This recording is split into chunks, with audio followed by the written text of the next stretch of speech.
Welcome to SP classes. Shubh Pathshala में सभी विद्यार्थियों का स्वागत है।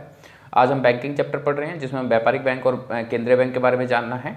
तो चलिए स्टार्ट करते हैं। सबसे पहले हम व्यापारिक बैंक के बारे में समझ लेते हैं कि व्यापारिक बैंक क्या होता है और केंद्रीय बैंक क्या होता है, इन दोनों में क्या डिफरेंस है। छोटा सा एक को देख लेते हैं। देखिए, व्यापारिक बैंक क्या होता है, जो हम अपने आसपास के जो बैंक देखते हैं HDFC, PNB या स्टेट बैंक, ये सब व्यापारिक बैंक होते हैं। इनका मुख्य ध्येय क्या होता है, लाभ अर्जित करना। ठीक है, इनका काम क्या होता है, लाभ अर्जित करना। ठीक है, और ये ग्राहकों को कई प्रकार की सेवाएं वगैरह प्रदान करती हैं।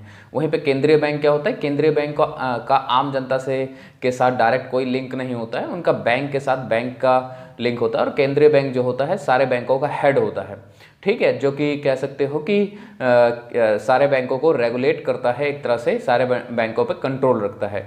तो इस तरह से कह सकते हो कि जो व्यापारिक बैंक है उसके साथ हमारा डायरेक्ट कनेक्शन होता है और केंद्रीय बैंक के साथ हमारा कोई डायरेक्ट कनेक्शन नहीं होता है। ठीक है, तो केंद्रीय बैंक का मेन काम क्या है कि बाकी सारे बैंकों को संचालित करना।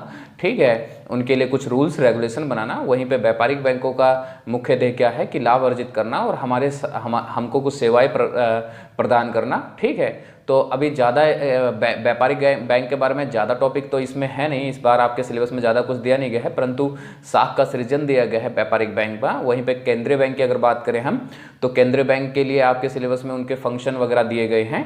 ठीक है, तो सबसे पहले हम व्यापारिक बैंक के शाख के सृजन को समझ लेते हैं कि भाई शाख का सृजन होता क्या है। बहुत इंपॉर्टेंट टॉपिक है।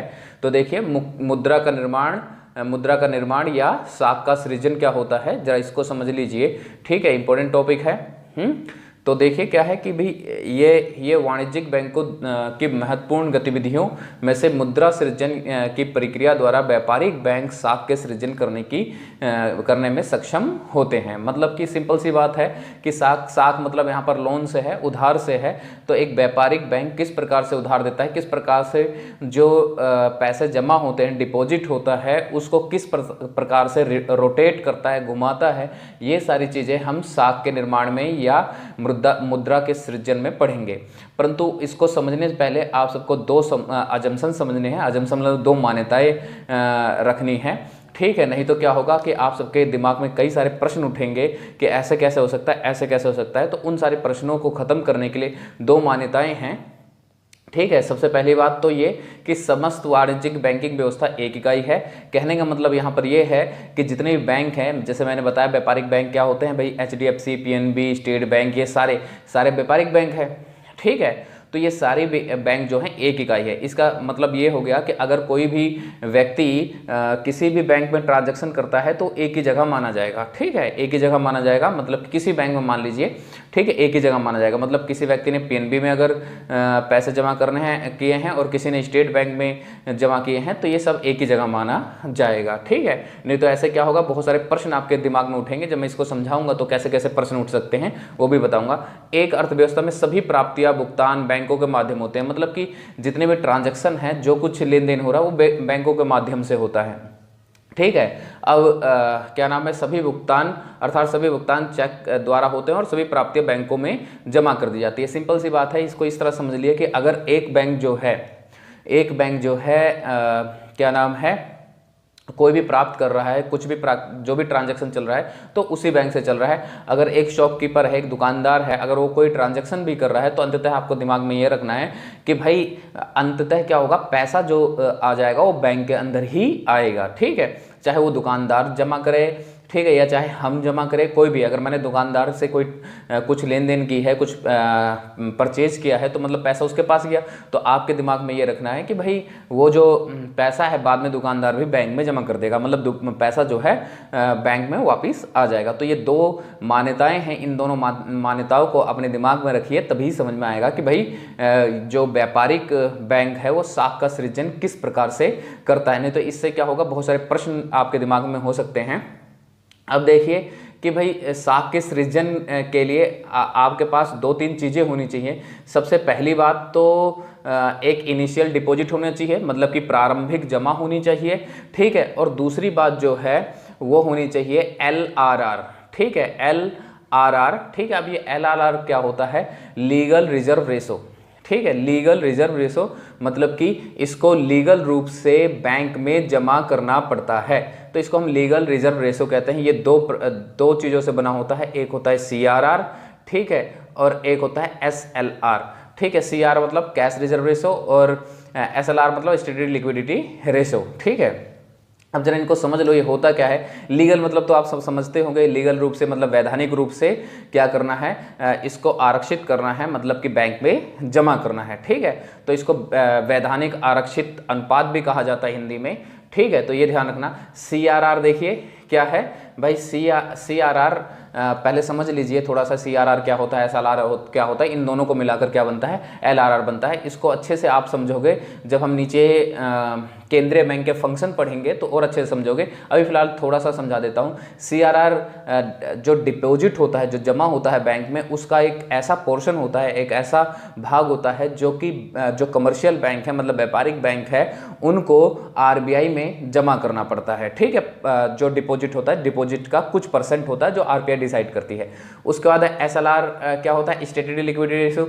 अब ये क्या होता है भाई, SLR वो रेशो होता है जिसको व्यापारिक बैंक अपने पास ही जमा रखता है in term of liquid assets में, ठीक है। क्या नाम है, तरल परिसंपत्तियों में। तरल परिसंपत्तियां कौन सी होती है, लाइक भाई सोना चांदी, जिसको कभी भी हम कैश के रूप में कन्वर्ट कर सकते हैं या कैश के रूप में भी रखा जा सकता है, ठीक है। तो इसको हम SLR कहते हैं। कुल मिलाकर कहने का मतलब मेरा ये है कि ये दोनों रेशो मिलाकर LRR बनाता है, और LRR क्या है, जितना भी जमा होगा उसमें से LRR जो है वो बैंक को जमा करना पड़ेगा अपने पास, और बाकी सबका क्या करेगा, वो लोन दे देगा, ठीक है। तो अभी हम LRR जो है वो 20% लेकर चल रहे हैं, ठीक है। कि मान लीजिए कि भाई 20% जो है वो LRR हमें जमा करना है, जितना भी डिपॉजिट होता है उसका 20% जो है अपने पास रखेगा बैंक, ठीक है, और उसके बाद बाकी सब कुछ लोन दे देगा, ठीक है। तो देखिए सबसे पहले क्या है कि भाई मान लीजिए प्रारंभिक जमा जो है वो 1000 रुपये हमने मान लिया, ठीक है। प्रारंभिक जमा जो है 1000 रुपये मान लिया। अब क्या होगा कि 1000 रुपये का 20% तो बैंक को अपने पास रखना पड़ेगा, जिसमें से कुछ तो वो RBI को देगा, मतलब CRR RBI को देगा। अभी उसको इतना डीपली आपको जानने की जरूरत नहीं है, बस ये ध्यान रखिए कि भाई जो है 20% जो है उसे अपने पास रखना पड़ेगा, क्योंकि हमने LRR कितना माना है, 20% माना है। तो भाई 1000 का 20% कितना होगा, 200 होगा। 200 अपने पास रखेगा और बाकी जो 800 बचेंगे वो ऋण के रूप में दे देगा।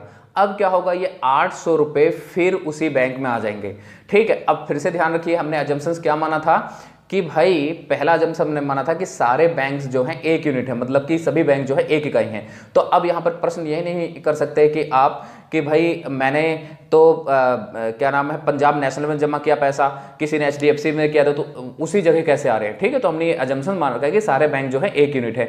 दूसरी बात कि भाई लोन लेने के बाद मैंने खर्च कर दिया, तो बैंक में कैसे आ सकते हैं, 800 रुपये दोबारा बैंक में कैसे आ गए, क्योंकि लोन लेने के बाद कोई बैंक में तो जमा करता नहीं है, हर कोई ऋण लेता है। तो हमारी दूसरी अजम्पशन क्या थी कि भाई जितनी भी लेन देन होंगी, जितने भी ट्रांजेक्शन होंगे, वो सब कैसे होंगे, क्या नाम है, बैंक के थ्रू होंगे। मतलब कि ये समझ लिए कि अगर बैंक जो है, अगर कोई हम दुकानदार से भी कोई चीज़ ले रहे हैं तो क्या होगा कि वो भी पैसा जो है बैंक में आ जाएगा। दूसरी बात तो अपने दिमाग में ये भी रखिए कि भाई बैंक के पास कभी पैसा जमा खत्म नहीं होता है, क्योंकि इधर से हम लोन देता है, बैंक जो है लोन देता है, तो दूसरी तरफ लोग डिपॉजिट कर रहे होते हैं, तो बैंक के पास पैसा होता है। परंतु अजम्पशंस ये है कि भाई अगर कोई भी ट्रांजेक्शन चल रहा है तो वो बैंक के थ्रू ही होता है, तो क्या होगा कि पैसा वापस बैंक में ही आएगा। तो इस तरह से 800 रुपये जो है वो फिर से आ गया। अब 800 रुपये का 20% जो है बैंक अपने पास रख लेगा, 160 रुपये, ठीक है, और 640 रुपये क्या करेगा, वो फिर से लोन के रूप में देगा। अब 640 फिर से क्या होगा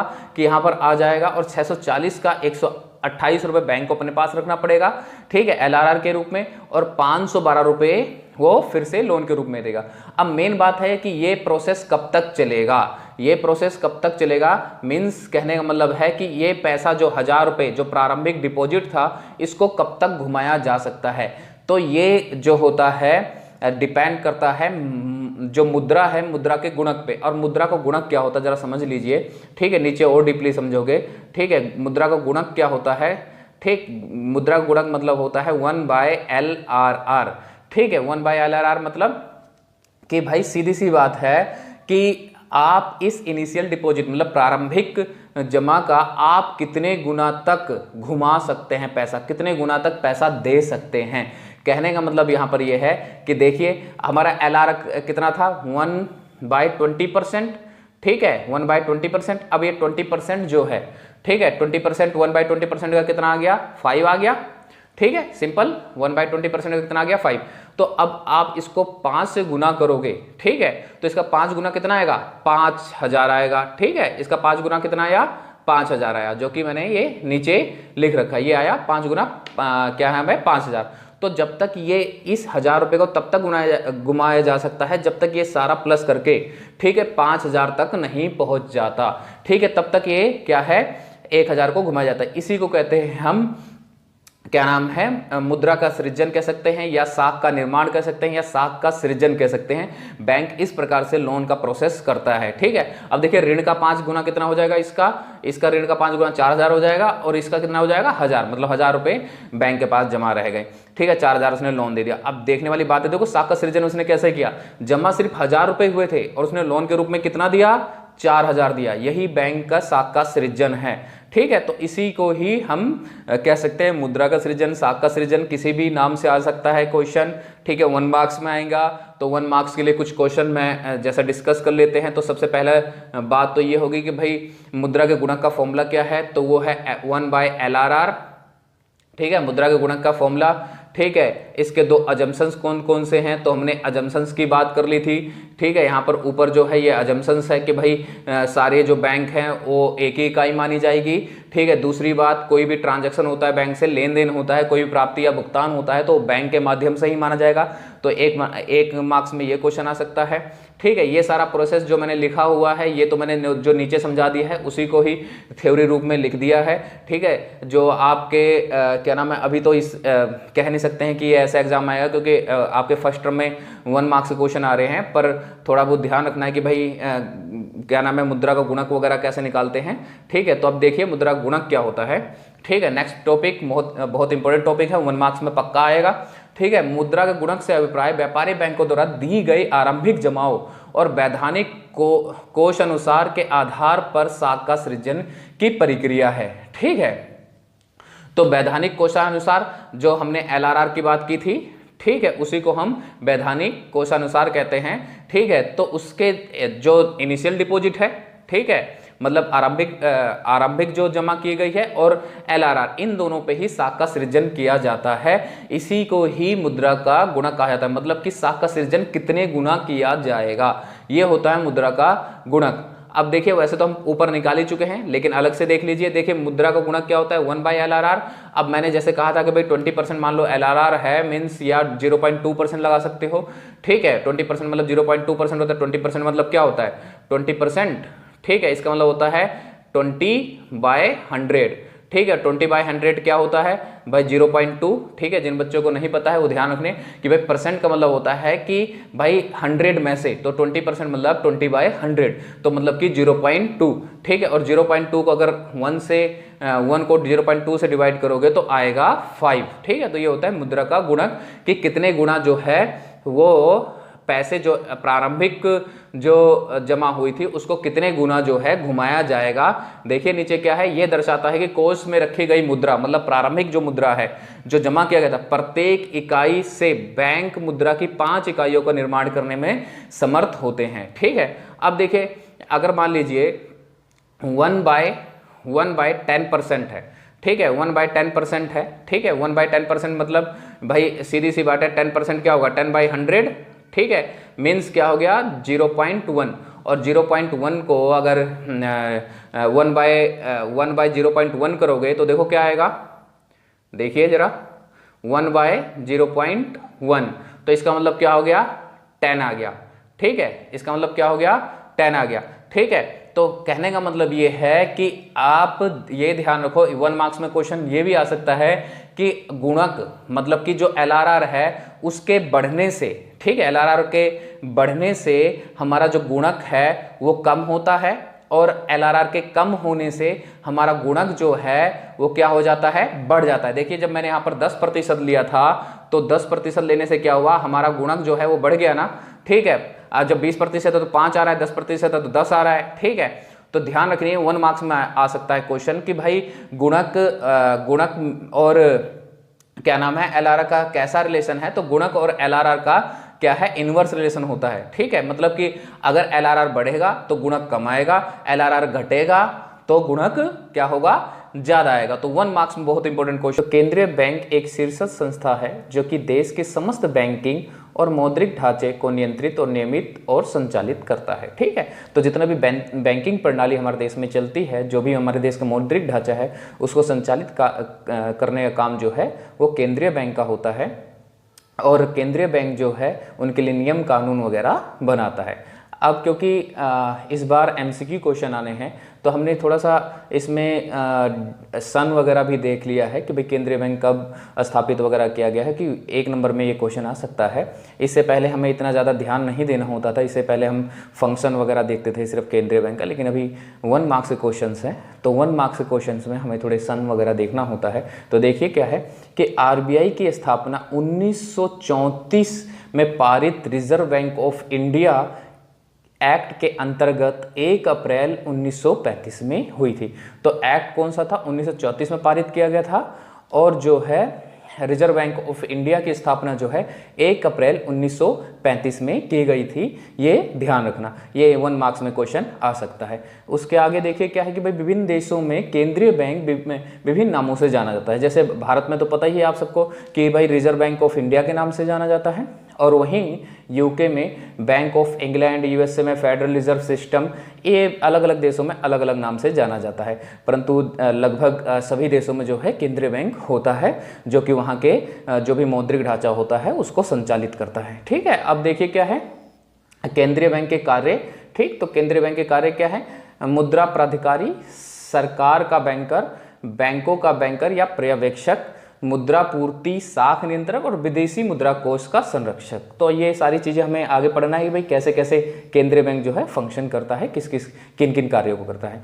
सबसे पहले देखिए क्या है करेंसी प्राधिकारी, मतलब कि भाई जो केंद्रीय बैंक है वो एकमात्र हमारे देश में है जो कि नोट जारी करता है, करेंसी जारी करता है। देखिए क्या है, केंद्रीय बैंक को देश में नोट जारी करने का एकमात्र अधिकार होता है। भारत में रिजर्व बैंक ऑफ इंडिया के पास कागजी नोट, करेंसी नोट, 1 रुपए का नोट और सिक्के छोड़कर, ठीक है, 1 रुपए का नोट और सिक्के छोड़कर क्या होता है, बाकी सभी नोटों को जारी करने का अधिकार जो है सिर्फ केंद्रीय बैंक को है। अब आगे देखिए क्या है कि भाई सरकार का बैंकर। अब ये सरकार का बैंकर कैसे है, तो देखिए रिजर्व बैंक ऑफ इंडिया केंद्रीय सरकार और सभी राज्य सरकारों के बैंकर, एजेंट और वित्तीय सलाहकार के रूप में काम करता है। सरकार के बैंकर के रूप में कैसे कैसे ये काम करता है, सबसे पहले हम ये देख लेते हैं। यह उनके नगद कोष को रखने के लिए चालू खातों को बनाए रखता है। तो भाई जो सरकार है उनका चालू खाता होता है इनके केंद्रीय बैंक में, और ये क्या है, यह सरकार के लिए प्रतियों को स्वीकृता है और क्या करता है। अब देखिए दूसरा क्या करता है, ये सरकार के लिए प्राप्तियों को स्वीकारता है और भुगतान करता है, विनिमय और अन्य बैंकिंग कार्य करता है। तो इस तरह से सरकार के लिए कार्य करता है, इसलिए इसको सरकार का बैंक भी कहा जाता है। और ये सरकार को जो है अल्प अवधि के लिए लोन भी देता है, ऋण भी देता है। ठीक है, तो क्या होता है कि अल्प अवधि के लिए क्या है, सरकार को ये ऋण वगैरह देता है, तो इस कारण इसको सरकार का बैंक भी कहा जाता है। आगे देखिए इसका तीसरा फंक्शन क्या है, बैंकों का बैंकर और पर्यवेक्षक। अब क्या होता है कि भाई ये बैंकों का बैंकर होता है, मतलब बैंक का संचालन करना, उसके लिए नियम कानून वगैरह बनाना इनका काम होता है, निरीक्षण करता है बैंकों का। देखिए बैंकों का बैंकर कैसे होता है, उनके नगद कोष का संरक्षक होता है। नगद कोष मतलब CRR, कैश रिजर्व रेशो, इसको हम नीचे डीपली समझेंगे कि भाई कैश रिजर्व रेशो क्या होता है। अभी ये समझ लीजिए कि कैश रिजर्व रेशो मांग जमा का वो भाग होता है जो कि जो व्यापारिक बैंक हैं उनको केंद्रीय बैंक में रखना होता है, उसको हम कैश रिजर्व रेशो कहते हैं। उसके बाद क्या है, अंतिम ऋणदाता। अब क्या होता है कि अगर कमर्शियल बैंक के पास, मतलब कि व्यापारिक बैंक के पास कहीं पैसे नहीं है ऋण देने के लिए, या लोगों को ऋण देने के लिए, कह सकते हो कि व्यापारिक बैंकों के पास पैसे नहीं है, तो अंतिम ऋणदाता कौन होता है, केंद्रीय बैंक होता है। जो व्यापारिक बैंक होता है वो केंद्रीय बैंक से ऋण लेकर बाकी आगे चल के मार्केट में लोगों को ऋण देता है। ठीक, तो इस तरह से क्या होता है कि ये अंतिम ऋणदाता होता है। फिर देखिए समाशोधन गृह।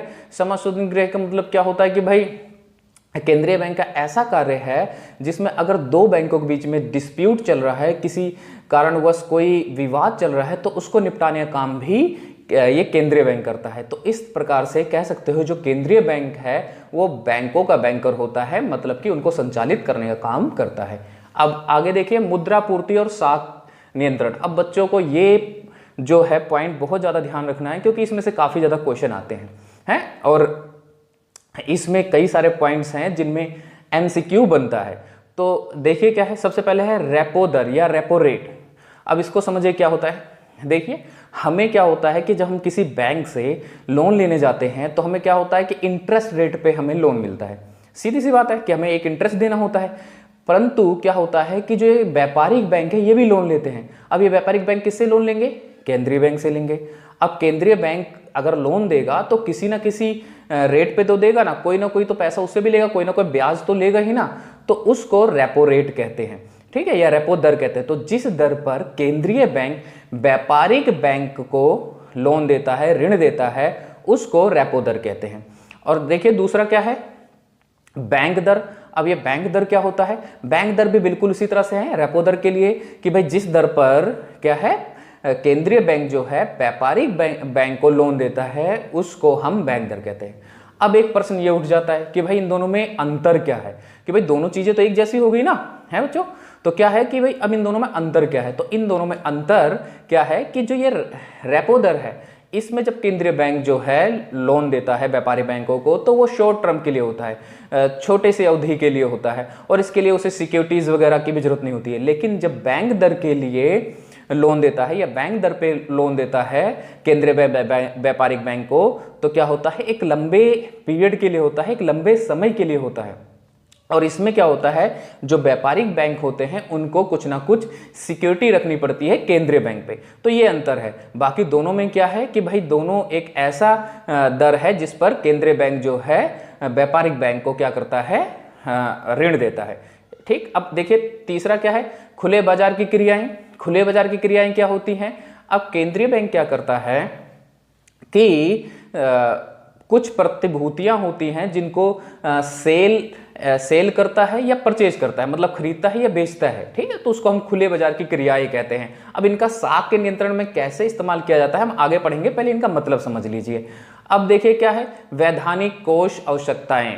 अब वैधानिक कोष आवश्यकताओं में क्या है, सबसे पहले CRR है। CRR हमने थोड़ा सा ऊपर डिस्कस किया था। CRR क्या है कि भाई मांग जमा का वो भाग है जो कि जो व्यापारिक बैंक होते हैं उन व्यापारिक बैंकों को केंद्रीय बैंक में जमा करना पड़ता है। मांग जमा क्या होता है? मांग जमा मतलब होता है कि जब हम किसी व्यापारिक बैंक में क्या करते हैं कि अकाउंट खुलवाते हैं तो दो तरह का अकाउंट होता है। एक तो बचत खाता होता है हमारा और एक होता है चालू खाता। ठीक, तो इनको क्या होता है बचत खाते और चालू खाते में जितना भी पैसा जमा होता है बैंक में उसको हम मांग जमा कहते हैं, क्योंकि इसको चेक के थ्रू कभी भी निकलवाया जा सकता है। तो इसमें से जो भी जमा होगा उसका कुछ पोर्शन जो कि क्या करता है केंद्रीय बैंक ही डिसाइड करता है कि कितना प्रतिशत तुम्हें मेरे पास रखना है रोजाना, है, उसको हम क्या कहते हैं CRR कहते हैं। जैसे एक एग्जांपल समझिए, उदाहरण समझिए, ज्यादा समझ में आ जाएगा। तो देखिए उदाहरण के रूप में मान लीजिए कि जो व्यापारिक बैंक है, व्यापारिक बैंक में 1000 रुपए जमा होता है। अब 1000 रुपए जमा होता है, केंद्रीय बैंक ने क्या करा कि भाई इस 1000 रुपए पे क्या करा कि भाई क्या रखा है कि भाई 4% तुम्हें CRR के रूप में मेरे पास जमा करना है। तो 1000 रुपए का 4% कितना होगा भाई? 40 रुपए होगा। ठीक है, तो अब 40 रुपए क्या करना पड़ेगा, इनको केंद्रीय बैंक के पास जमा करना पड़ेगा। यही होता है CRR। अब आगे देखिए दूसरा है वैधानिक तरलता अनुपात। अब वैधानिक तरलता अनुपात क्या है? SLR। इसे वैधानिक तरलता अनुपात भी बिल्कुल CRR की तरह ही है, एक परसेंटेज होता है जो कि केंद्रीय बैंक ही डिसाइड करता है। परंतु बस थोड़ा सा डिफरेंस ये है कि CRR जो है वो केंद्रीय बैंक के पास रखना पड़ता है, लेकिन SLR जो है व्यापारिक बैंक अपने पास ही रखता है। ठीक, अपने पास ही रखता है भविष्य के लिए, फ्यूचर के लिए, कि फ्यूचर में अगर कोई घटना हो जाती है तो उसमें इसका इस्तेमाल किया जा सकता है। तो उसको क्या कहते हैं? वैधानिक तरलता अनुपात, जो कि अभी लगभग 17% है। अब देखिए अगर 1000 रुपए की हम बात करें तो 1000 रुपए में 170 रुपए क्या होगा? 17% होगा, जो कि व्यापारिक बैंकों को अपने पास रखना पड़ेगा। ठीक, अपने पास रखना पड़ेगा व्यापारिक बैंकों को।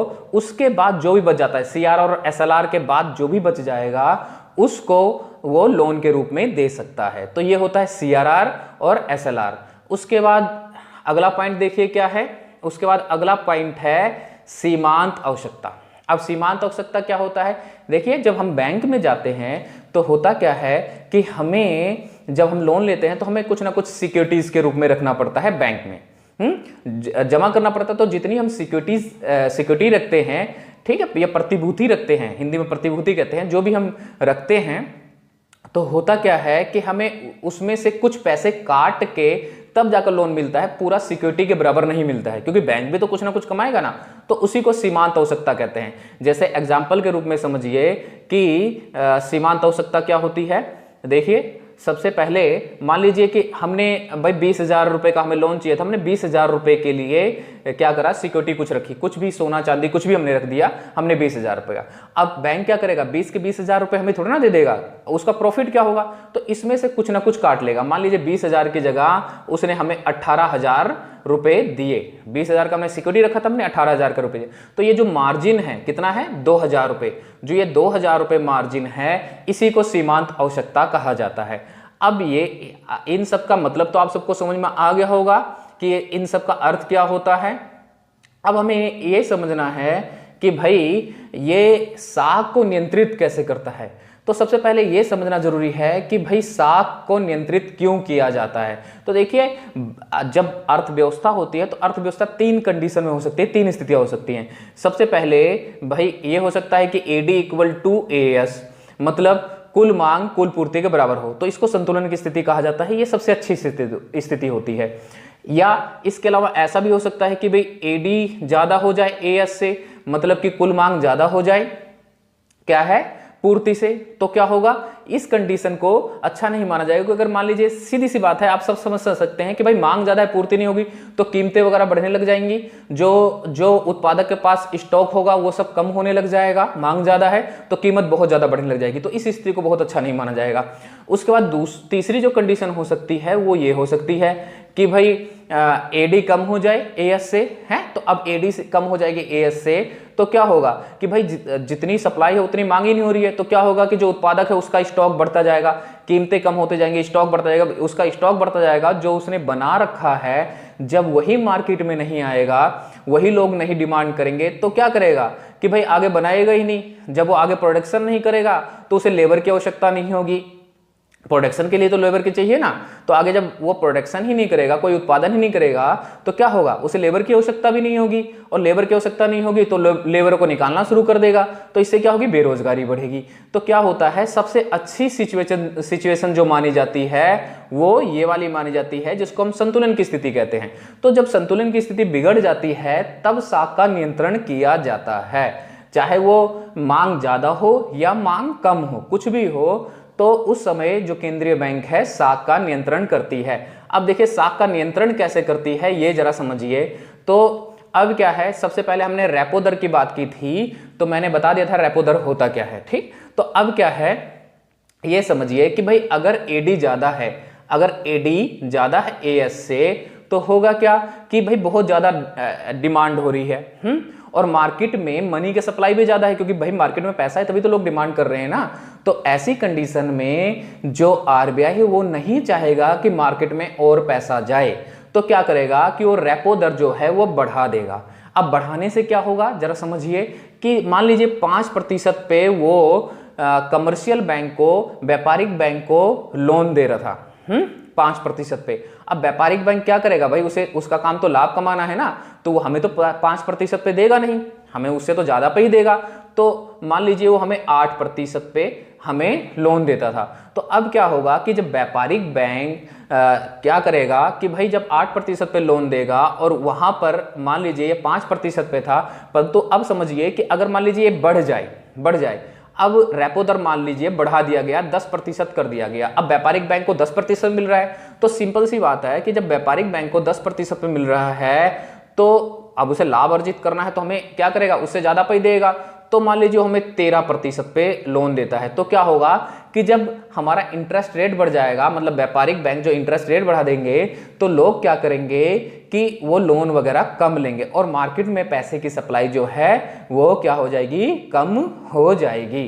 ठीक है, इससे क्या होगा कि पैसे की सप्लाई जब कम हो जाएगी, मनी की सप्लाई जब कम हो जाएगी, तो धीरे धीरे जो है डिमांड कम होके एएस के बराबर हो जाएगा, मतलब कि सप्लाई के बराबर हो जाएगा। और जब एडी कम होता है, एडी जब कम होता है एएस से, तो बस बिल्कुल इसके उल्टा हो जाता है कि भाई रेपो दर वो कम कर देगा, इधर से इंटरेस्ट रेट कम हो जाएगा, और इंटरेस्ट रेट कम होने से क्या होगा कि लोग निवेश वगैरह करने के लिए फिर क्या करेंगे, लोन लेंगे। ठीक है, तो ये क्या होता है कि भाई ये इस तरह से क्या है, रेपो दर का इस्तेमाल करता है, और इसी तरह से बिल्कुल बैंक दर का भी इस्तेमाल करता है। बैंक दर को भी इसी प्रकार से बिल्कुल कम ज्यादा करता है कि जब मांग ज्यादा होगी तो बैंक दर बढ़ा दिया जाएगा। बैंक दर बढ़ाने से क्या होगा, इधर से इंटरेस्ट रेट हमारा बढ़ जाएगा, ब्याज दर बढ़ जाएगा, ब्याज दर बढ़ जाएगा तो लोग निवेश वगैरह के लिए लोन कम लेंगे, और क्या होगा कि मार्केट में मांग धीरे धीरे कम हो जाएगी। और अगर मांग कम है और पूर्ति ज्यादा है तो बैंक दर को भी कम कर दिया जाएगा, जिससे क्या होगा, बैंक दर कम करने से क्या होगा, इधर ब्याज दर कम हो जाएगा। ब्याज दर कम होते ही जो है उत्पादक जो है वो क्या चाहेगा कि भाई निवेश वगैरह करना चाहेगा है, और लोग लोन लेना चाहेंगे, और क्या होगा, धीरे धीरे डिमांड बढ़नी शुरू हो जाएगी। इससे क्या होगा, फिर से संतुलन की स्थिति आ जाएगी। तो मुझे लगता है आप सबको रेपो दर किस प्रकार से साख के नियंत्रण में इस्तेमाल होता है और बैंक दर किस प्रकार से इस्तेमाल होता है, ये सब आप सबको समझ में आ गया होगा। अब देखते हैं तीसरा पॉइंट, खुले बाजार की क्रिया। खुले बाजार की क्रिया में क्या होता है कि भाई जो आरबीआई है वो प्रतिभूतियों को क्या करता है, बेचता है और खरीदता है। प्रतिभूति कहने का मतलब यहाँ पर बॉन्ड पेपर वगैरह है, ठीक है, उनको खरीदता बेचता है। तो क्या है, अगर उसे आरबीआई को मार्केट से मनी की सप्लाई कम करना है तो क्या करेगा कि प्रतिभूतियों को बेचेगा। बेचने से क्या होगा कि जो आरबीआई है उसके पास कैश आ जाएगा है, और मार्केट से क्या होगा, मनी सप्लाई कम हो जाएगी। और मनी सप्लाई कम कब किया जाता है, जब मांग ज्यादा होती है। भाई मनी है मार्केट में तभी तो मांग ज्यादा हो रहा है ना, पैसा है मार्केट में तभी तो मांग ज्यादा हो रहा है। तो मनी सप्लाई जब कम किया जाएगा, जब मांग ज्यादा होगी। और अगर मांग कम है तो प्रतिभूतियों को क्या करता है, वो खरीदता है। उन प्रतिभूतियों को क्या करेगा, वो खरीदेगा और मनी की सप्लाई जो है बाजार में बढ़ाएगा, जिससे लोगों के पास पैसा जाए और लोग मांग करना शुरू कर दे। ऐसा नहीं होता। और जो प्रतिभूतियां होती हैं, प्रतिभूतियों को पे क्या मिलता है, इंटरेस्ट मिलता है। ये मत समझिएगा कि भाई प्रतिभूतियां हम बॉन्ड पेपर वगैरह क्यों खरीदते हैं, तो उस बॉन्ड पेपर के पर लोगों को ब्याज मिलता है अच्छा खासा, तो इसलिए वो क्या करते हैं, खरीदते भी हैं, और जब समय आता है तो उसको बेच भी देते हैं। ठीक है, तो ये चीज ध्यान रखना। उसके बाद देखिए वैधानिक कोष आवश्यकता क्या है। वैधानिक कोष आवश्यकता, तो सबसे पहले मैंने सीआरआर बता ही दिया था। तो बिल्कुल सीआरआर क्या है कि भाई सीआरआर जो है बढ़ा दिया जाएगा, सीआरआर बढ़ा दिया जाएगा। इससे क्या होगा, अब सीआरआर बढ़ा दिया जाएगा तो जब मांग ज्यादा होगी, जब मांग ज्यादा होगी मतलब एडी ज्यादा होगा एएस से, तो सीआरआर बढ़ा दिया जाएगा। अब इससे क्या होगा कि भाई इससे ये होगा कि जो आरबीआई है उसके पास नगद पैसा ज्यादा रखा जाएगा और लोन के लिए कम दिया जाएगा। जैसे मैंने 4% बताया था, तो 1000 रुपए में 40 रुपए किसके पास रखना पड़ रहा था, भाई आरबीआई के पास रखना पड़ रहा था। लेकिन अगर यही 10% कर दे आरबीआई, तो क्या करना पड़ेगा, अब 100 रुपए रखना पड़ेगा है। अब 100 रुपए रखना पड़ेगा ना किसको, व्यापारिक बैंकों को, और वो लोन क्या है, कम दे पाएगा, क्योंकि ये तो भाई आरबीआई के पास रखी जाती है।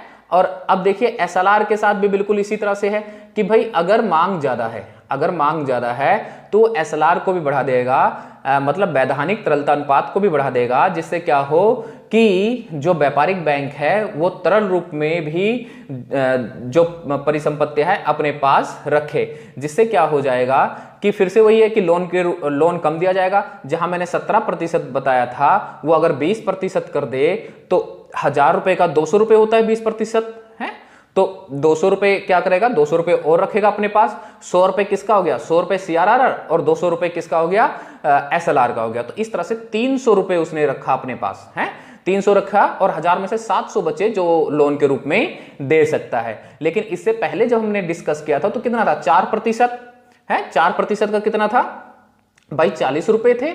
4% कितना था, 40 रुपए थे। और 10 हमने 17% लिया था उस टाइम, तो उसका क्या था 170 रुपए थे।